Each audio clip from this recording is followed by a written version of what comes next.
Welcome to Second Shot, everybody. Today we're talking about taking a second shot at your relationship. And we found the woman who helps other people in their relationships, but today she's talking about her own second shot, how she repaired her own marriage. So welcome in, everybody. Let's get to it. On Second Shot, we cover 2 new stories every week to find out what kind of wisdom the world is dishing out today. And at the heart of every one of these stories are people, just like you and me, who've had to overcome incredible odds, to face the greatest challenges, to struggle and fight back. But now, we're changing it up. In these episodes, we're skipping the headlines and going straight to the people that inspire us to grow, to be bold, seek change, and act courageously when the rest of the world may not. A second look, a second chance, a second shot. This is Second Shot Sit-Downs with your host, Jenny Anchondo.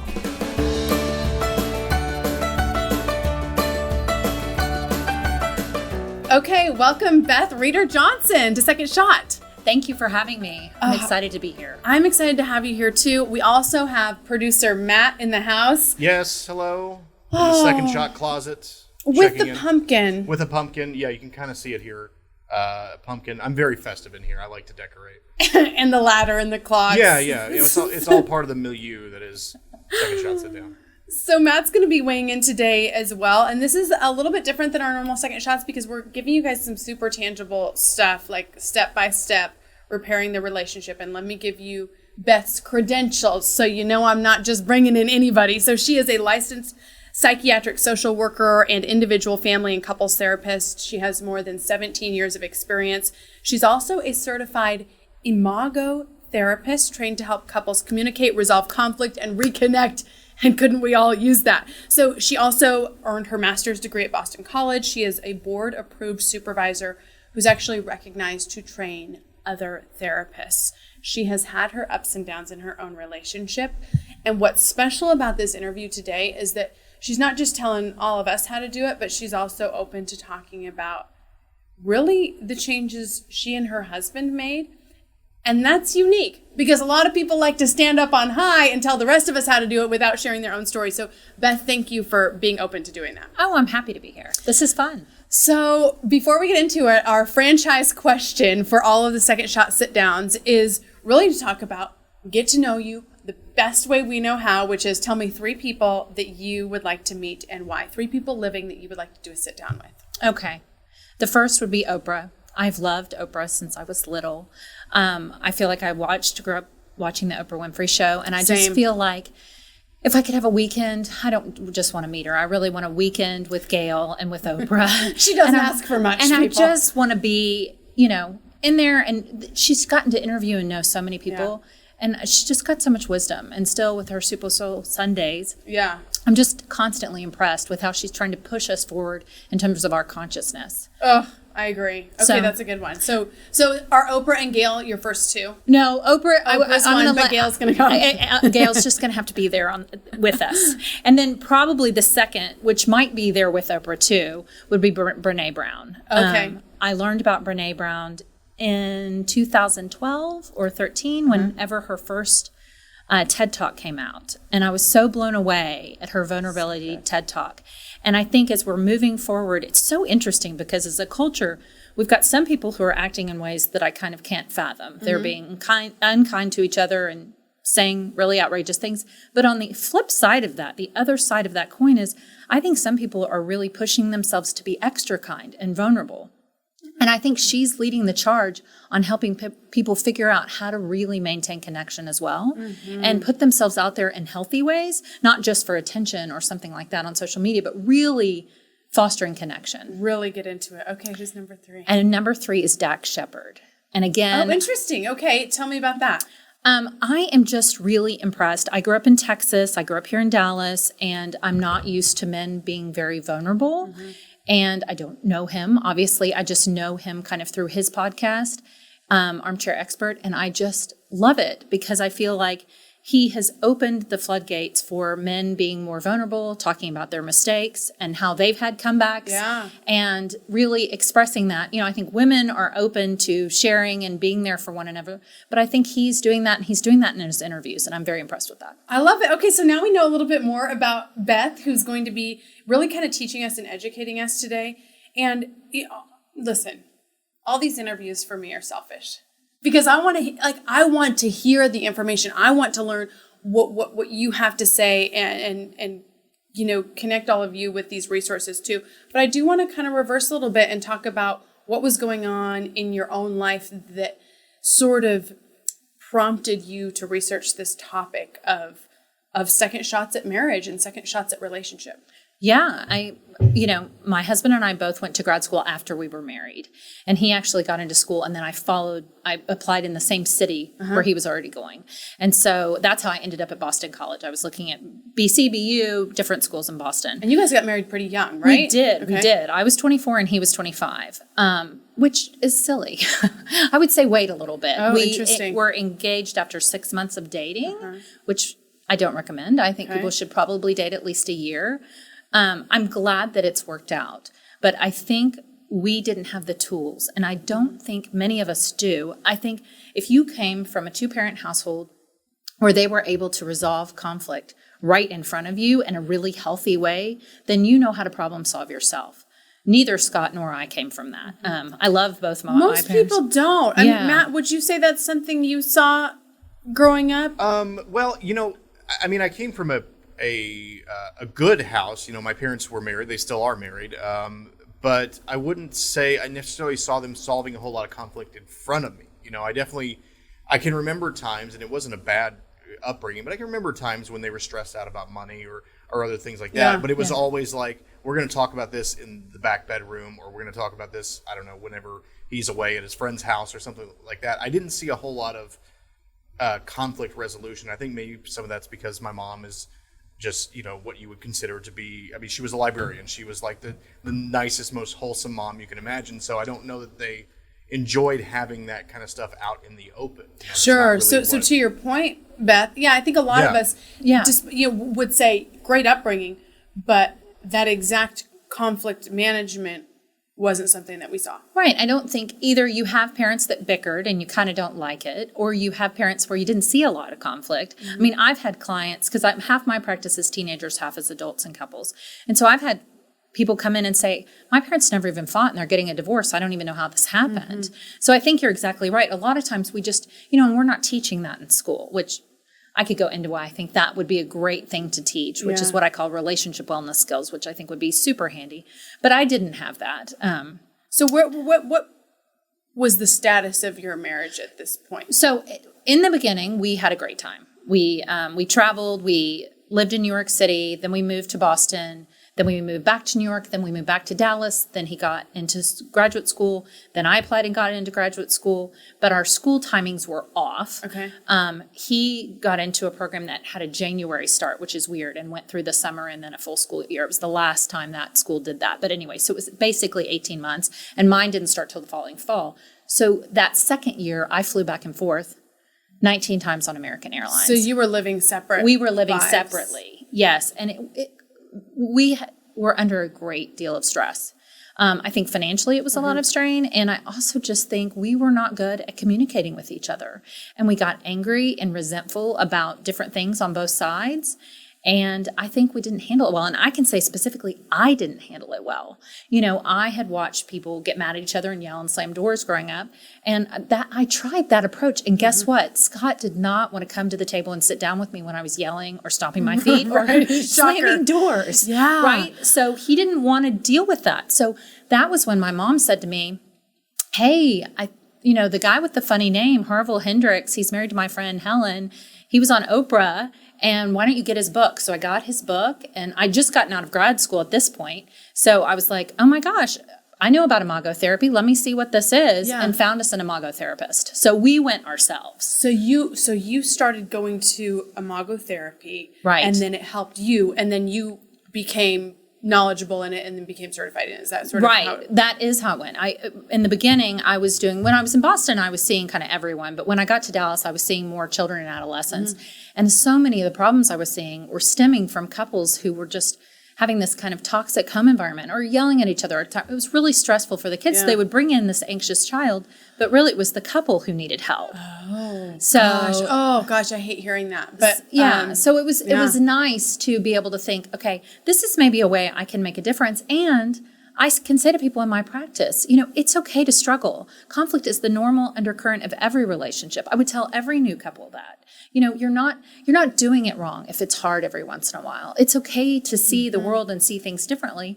And we're also a product of how we grew up. So unless we grow up our skills, our coping skills, our communication skills, we kind of don't know what we're doing. Right. And I had to, even after I just finished my graduate work, say, I might be good at helping other people, but I don't know what I'm doing. And so I need to go back and get the skills. Oh, yeah. So that's bingo right there. I think so many people feel like, oh, I should know what I'm doing in this arena, so I'm not going to get help.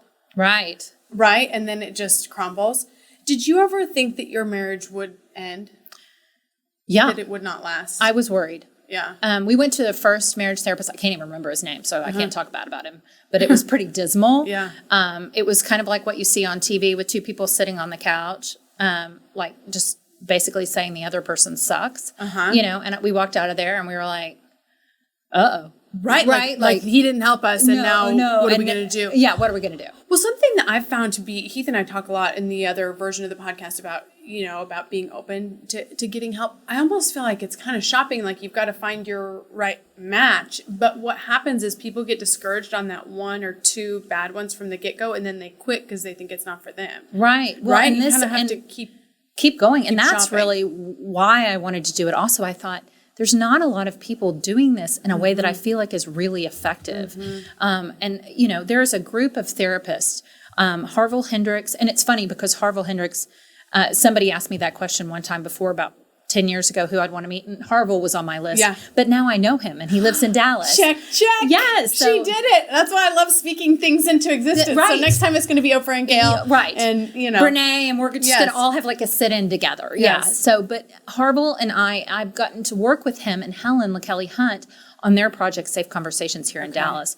And they are in a group called Relationships First with John Gottman, with Sue Johnson, with Dan Siegel, and some of these people that are just leaders in our field. And so they're all sharing information. And it's just, I feel like if you're using one of those methods, you're really going to people that are tried and true. Because if someone is just letting you sit there and talk bad about the other person, it's not helping you. Right. That negativity does not help you. And in our model, the couple faces each other, and it's a dialogue process where you are guiding them on how to have a better conversation. Okay. Because you can say anything you want to say with kindness and respect. Right, so the other person doesn't just leave more broken than they showed up. No, in fact, and I teach people using appreciation. So I teach them to use the model, knowing how to also say nice things to each other. So you mentioned, just kind of a little blip, you think that there should be education before marriage. So let's talk to our audience who maybe is not married currently or not in a relationship currently, or is perhaps getting out of one, hoping to, start things off better the next time. Right. Let's talk about preparing for marriage.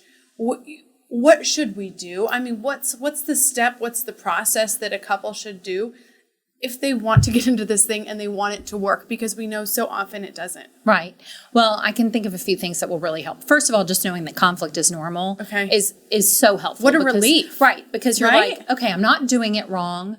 We all go through 3 stages. According to Imago, everybody goes through a romantic love phase and then a power struggle. And then hopefully we get to a conscious marriage where we understand the other person, but we also understand their differences and we're not fighting against them. We get them and we accept them and we move forward. Is it often that it just ends in the power struggle? That's where 50% of marriages end. Okay. Right, because they don't know how to get past that point where they think, you were supposed to complete me. I hate that line, but you were, right. That's that movie set us up for failure, you guys. Movie, if I could delete them, and I love all those actors. I'm not, but that movie, that line of that movie, if I could take something out of the human culture. Personally, I think it's a relief to hear that that's not supposed to happen. We are not supposed to complete each other. Yeah, you got to be we could put that like a standalone, right? A standalone, good as yourself structure. Well, and the other thing is, we don't want to be that egocentric to think that somebody else's job is to make sure I'm okay. We're supposed to be supporting and loving and taking care of each other, like other relationships, like friendships, but we're not supposed to be, they're not just here for us.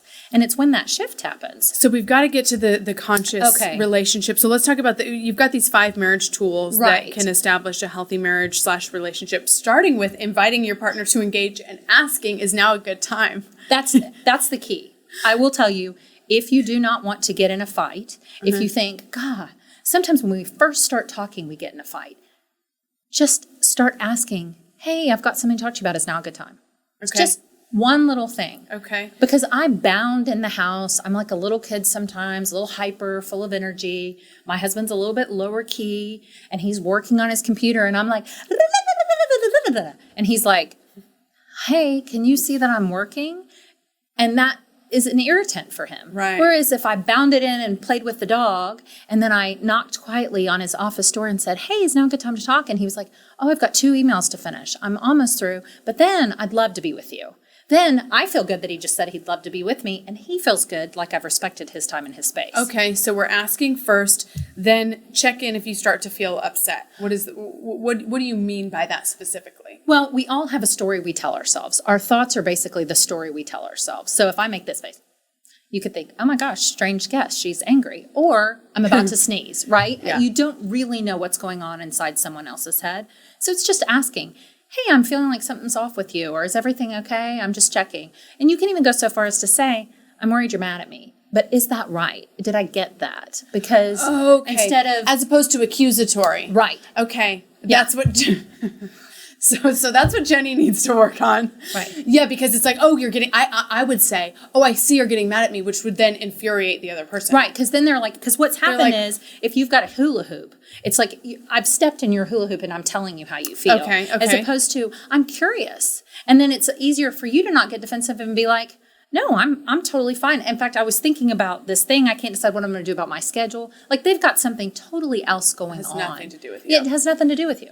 Okay, so then you talk about mirroring, validating, and using empathy. This is the model. This is the Imago model. Okay, you guys, we're getting it here, so focus in. Well, and it's... Looking at you too, Matt.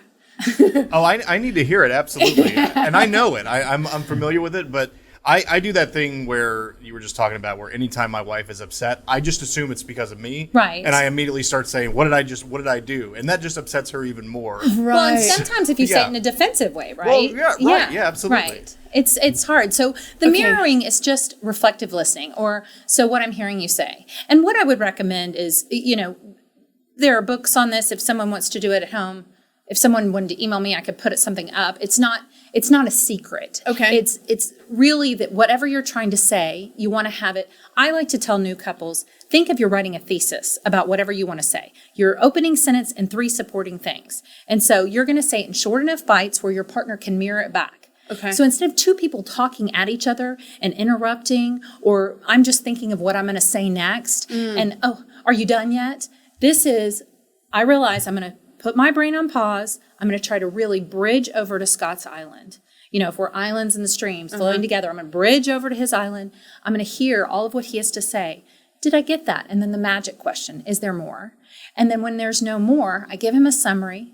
I tell him what he said makes sense. That's the validation. Okay. And then I empathize. So based on what you're saying, I'm imagining you feel this. Did I get that? Or are there other feelings? And then once you completely understand your partner's message, then you switch and you start again with the validation. Again, I really get what you're saying. And then he does it to you. But I see this a little differently. On my island, it looks like this. And then he mirrors back. And some people don't like the island analogy. That just works in my head. But then he mirrors back. And it's his turn to just listen. He doesn't add in. He doesn't say thank you. And what happens is when you're discussing something really hard, I almost get chills, but what I've seen in my office is a fight that people may have had 15, 20 times, all of a sudden they really hear each other and listen. And then whatever comes up isn't so hard. All of a sudden then the solution isn't that hard. I even had an Imago therapist workshop one time, and he was talking about how frustrated he was with his wife because she left shoes all over the house. And so when they dialogued it, and he learned that as a kid, she was always taking care of everybody and doing everything, and her mom had to go off to work and was a single mom, he thought, maybe it's my pleasure, my honor to get to pick up her shoes. Maybe she needs somebody to take care of her.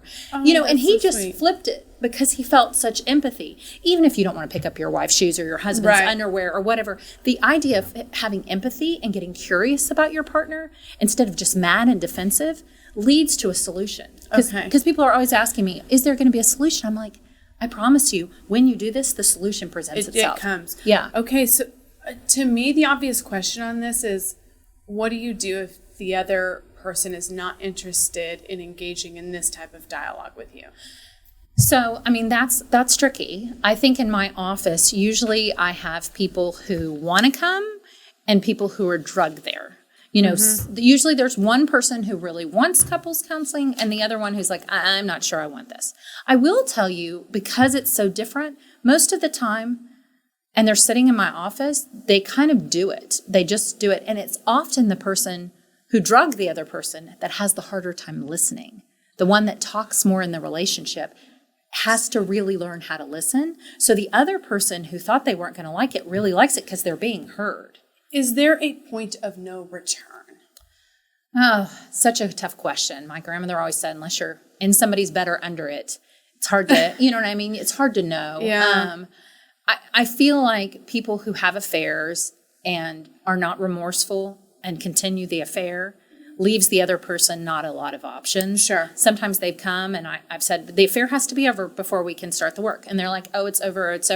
And then if we find out it's really not. Isn't over, that's troubling. I would say people that are struggling with addiction, that has to be managed first. Okay. Right? It doesn't mean the marriage is over, but that has to be handled before we can move into any type of couples counseling, because it's just, unless both people are in kind of a healthy place. Sure. And I would say the same with an eating disorder, anything big going on. Yeah. No, I think that's really good because initially you hear, okay, it really does take both parties, but there are some instances where one person has to take a little bit of ownership over whatever's going on personally so that they can work on the relationship. Oh, and it's not all for naught. Right. I've recommended people go to rehab, and then they go to rehab and we come back and we have great couples counseling. Okay, so say somebody's listening and they feel like they've gone rogue, like they feel like they need to get back on track, like they want the relationship to work, but it is so far off to the side. I know you've got kind of a 5-point process. We're going to get through a couple of them before our break here. What do we do? What's step one? Step one is really those communication tools. Okay. I mean, I feel like if you can't do anything else with your marriage, if you can ask first of all, it's better not to talk. Let's be honest. If you're going to say something unkind or unnice and you just feel like, I can't stand you right now, you may need to get your own work, or journal or watch some TED Talks or listen to some podcasts or do what you need to do to kind of get yourself into a better place. And don't speak things that you can't take back. So I would start with that. And then you're just going through, I'm going to try to use my new skills, right? Because what we have to do is get the negativity out of a relationship. The only way, I think of it like, if you and I were the couple, there's a sacred space between us. That space between a couple gets junked up. It gets junked up when we're like, get in the car, we've got to go. Just anytime we're short or sharp or impatient or things that happen to us all in everyday life. What, you didn't pick up the dry cleaning? I've got a big day tomorrow. I thought you were going to get it. Just all that little stuff. So we have to constantly work on repair. So if we scoop that negativity out, what are we going to put back in? Okay. So we're going to put back in acts of kindness. We're going to put in caring behaviors. We're going to put in things that we do. I have couples do a list like, I feel loved when, because the golden rule is I'm going to love you the way I want to be loved. The platinum rule is I'm going to love you the way you want to be loved. Yeah, I like that because it's hard. Sometimes we do things that we think the other person would like, and it's really not. It's like it has no currency with them. Right. It has currency with us, but not with them. So then you're spending all of this love money on something that doesn't mean anything to them. Oh, poor Scott. I know. My husband is Scott, and my birthdays were a big deal for us growing up. And the first 3 years of our marriage, we've been married 22 years. So at least it was only 3. Yeah. Brought him breakfast in bed on his birthday. Well, you would think that's a nice, thoughtful thing to do because I would like it. He didn't like it. He was like, and he didn't tell you year 1. No. He didn't tell you year 2. After year 3, he finally was like, honey, I hate this. I really want to sleep in on my birthday. First of all, it's not that big of a deal to me. I'd like to sleep in. Then I'd like to wake up and not talk. Then I'd like to have a cup of coffee. Then maybe an hour later we could go to brunch and do something fun. But, this was pre-kids. But, right now nobody does anything fun. And we just have one. But, we don't brunch a lot. But so, okay, the other takeaway for me from that is not being hurt when the person tells you the thing that you think is good is not good to them, and it's not about you and your intentions, it's about their individual preferences, like their God-given or whatever given preferences. And I call that accepting the other person's otherness. When you get to that power struggle, every relationship goes from that romantic love into that power struggle, knowing that conflict is normal. It's the normal undercurrent of every relationship. We can solve it. But part of that is I have to move from defensiveness to curiosity. Okay. Who are you? What are you trying to tell me right now? I'm wondering what your wants and your needs. I have to kind of get out of my own head, turn off this internal monologue that goes, my psyche that talks at me all the time, and think, I really want to know what's happening with them. And that's why that dialogue process can help you slow down that communication. You can think, I really want to get to know you, but also I just have to accept you. Yeah, this is so good. Okay, Beth, we're going to take a quick break, and then you guys on the other end of this, I want to find out, how do you get out of the power struggle? How do you do it moving forward? We're going to get everybody summed up in the next segment of Second Shot Sit-Downs.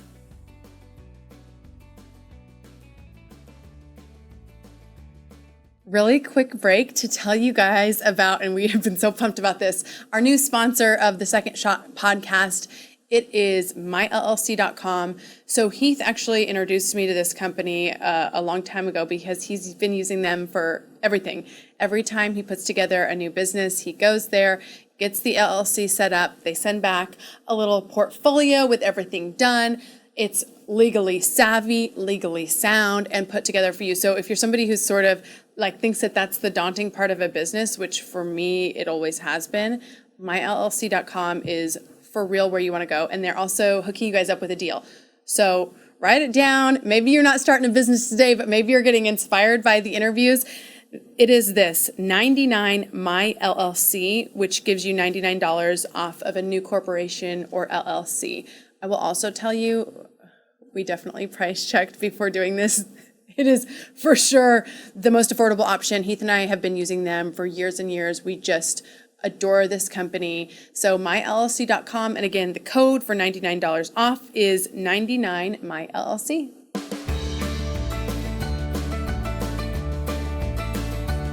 We are back with Second Shot Sit-Downs with Beth Reeder Johnson.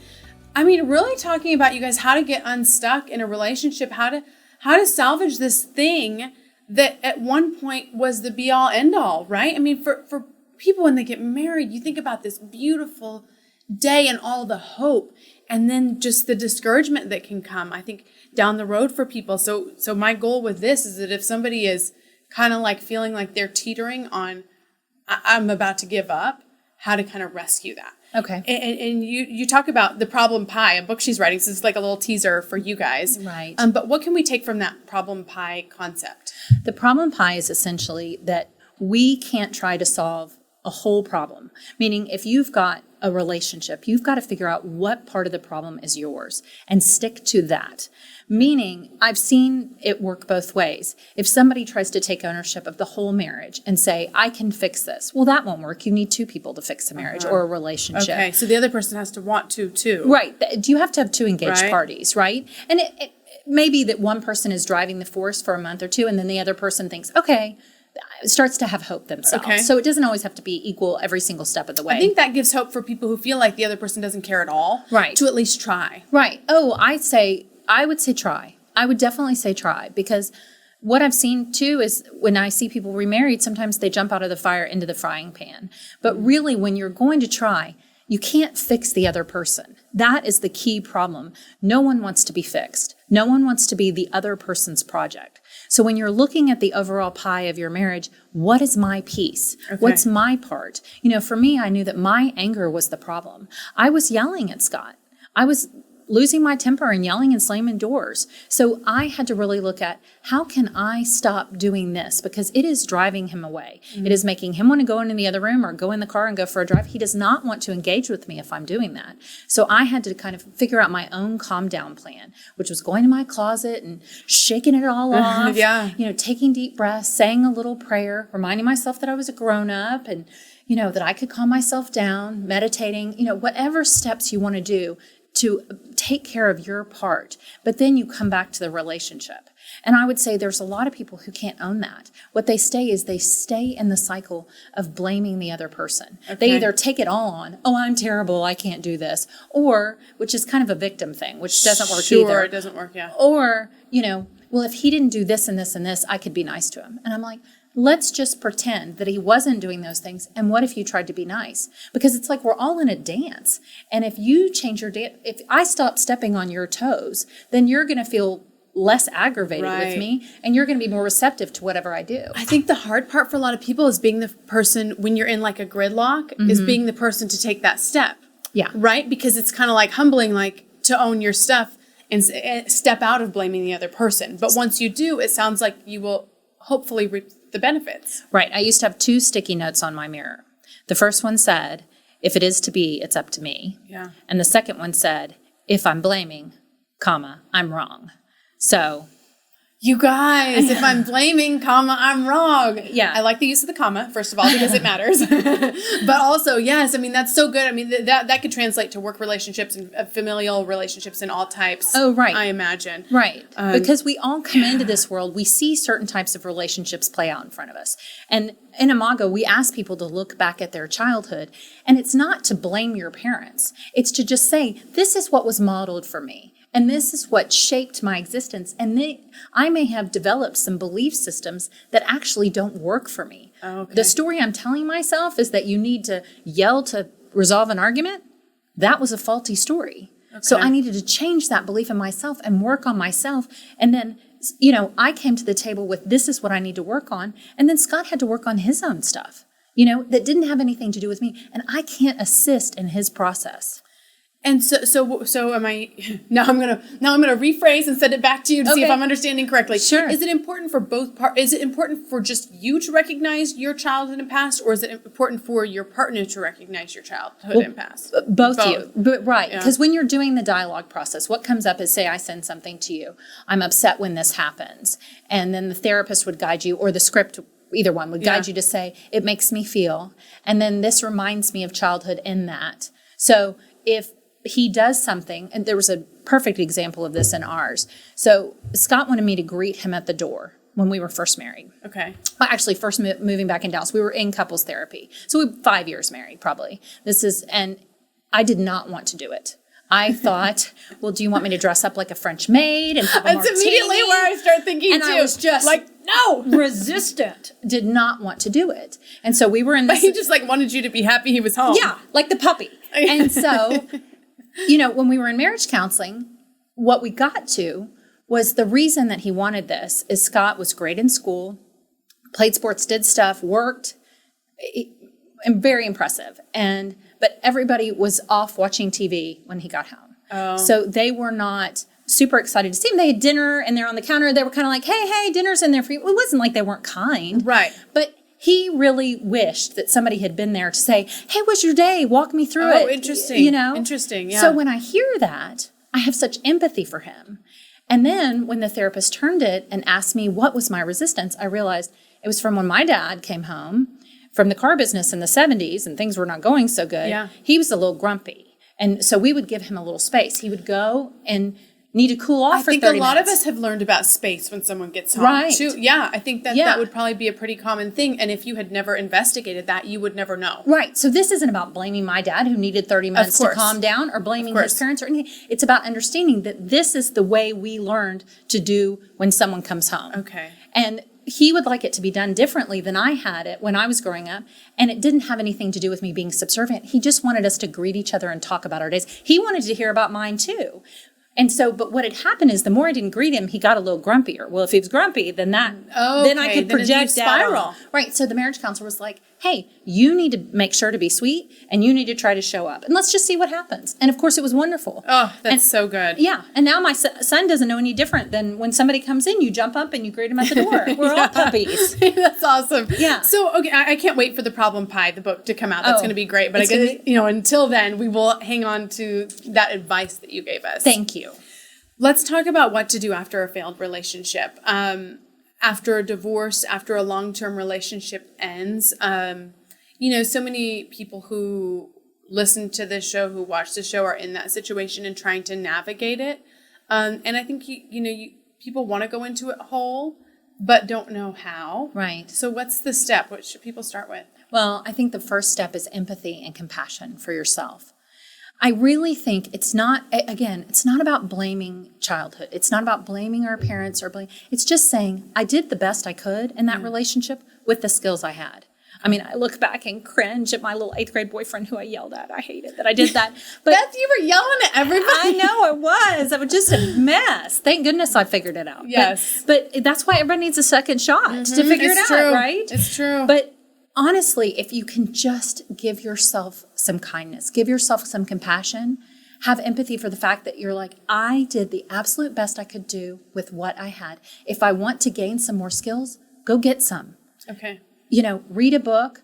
Harville Hendricks has books. John Gottman has books. I'm going to have a book. There's books and tools out there to teach you how to be better in a relationship. Yeah. The second thing I would say is back to that problem pie, which is own your part. Okay. Really get a diagram, draw a big circle, and just point to the things in the relationship that you did, not as a way to blame yourself, but just to think, if I can change and tweak these things, I can have a better relationship.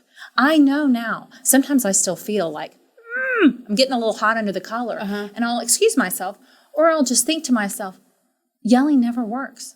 It has never once worked for me. It's never been effective, No, so why would I try that? That doesn't work. And it's reminding yourself that I can change and grow if I can get the tools that I need. And I think that's so important and gives people such hope. You also talk, and you mentioned Gottman too, and people who listen to the podcast or have been listening for a while will recognize Heath and I have spoken about that too. Our church kind of introduced us to that at a marriage retreat, and now we go to a therapist who's certified in that method, and we've found it to be helpful.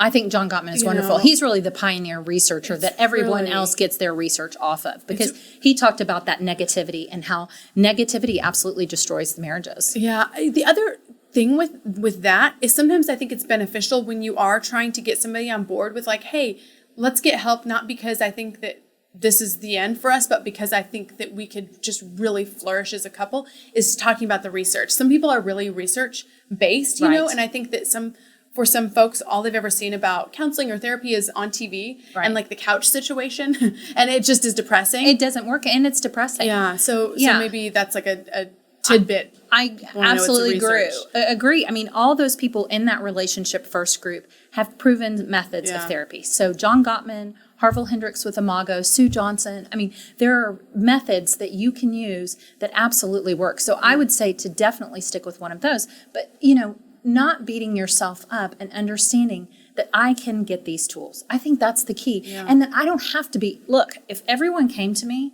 2 years in, before they were in dire distress, they were just like, he's just bugging me a little bit. He just doesn't put his underwear in the hamper. Yeah. That would be awesome, because that's really what we need. I mean, I know a lot of churches do the engagement weekend and things like that before people get married, but we should do one at 2 years. We should do one at 4 years. And if you get yourself connected to a marriage counselor, go 3 or 4 times when you're not in crisis, then you get the skills, and you can always go back 1 or 2 times if something big comes up. Right. But not being afraid to get the help, and moving past that old stereotype that going to counseling was for people who were on the brink. It's a catch-22. Right. It really is, because people think once they're going, then they're done. So it's like you don't want to admit that you're done, or that you're in crisis mode. So if you kind of preempt it on the front end and get connected with somebody, it sounds like that helps. Well, we had so much divorce in my family. I mean, really, that's the thing. My big goal was, I want to see if I can stay married. Because there have been 4 generations of women who have been divorced in my family. Oh, so we just really, I really wanted to see, can I do this? But I knew I didn't have what I needed to do it. Yeah. I knew I was going to have to get some help. Let's talk about people who feel like they are going to the same person over and over and over again, or experiencing the same like Groundhog's Day in a relationship. Yeah. Sometimes it feels like, oh my gosh, I'm either going for the same type of man or woman, or I'm attracting the same type of man or woman. Why does that happen? Well, I think it's hard. We often go with what is familiar to us. So if you were in, again, a loving two-parent home where people were pretty kind to each other, I mean, kindness is key. Just please and thank you. And will you pass that? If you ever get off track, just think, I'm going to try to go back to being really kind to this person.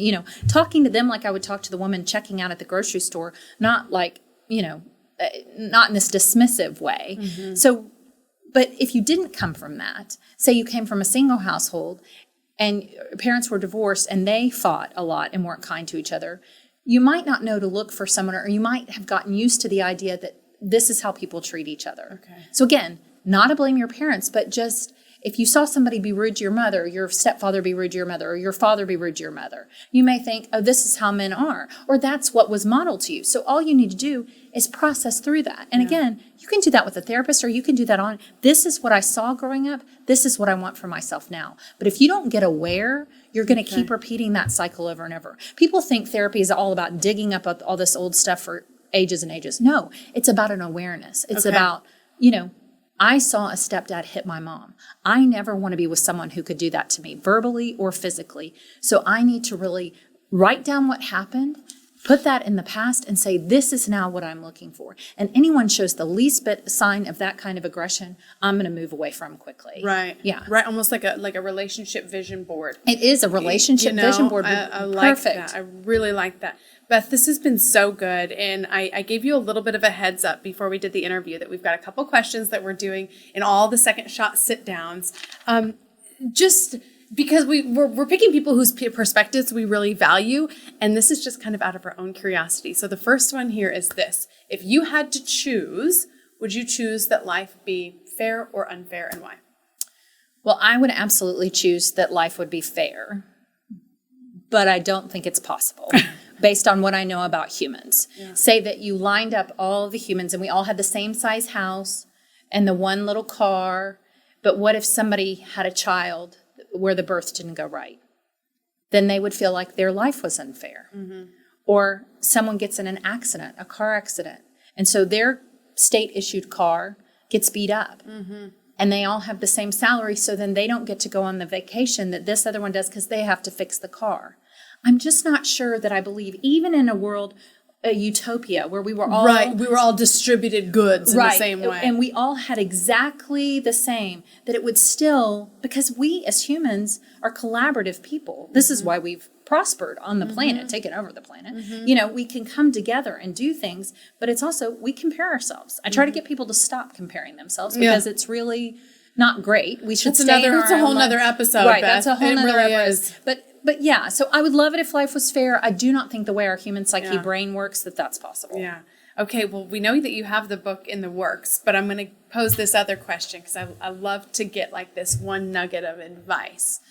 So here's the hypothetical. I'm going to give you a book deal, and I'm going to give this book to everybody who needs a second shot. I'm going to get it in their hands.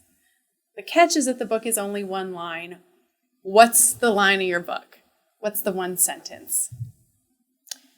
As soon as you rid your life of blame and shame and criticism, taking out all that negativity, you will be able to own your part and shift everything in your life. And your second shot will be there. Yeah. Oh, that's so good.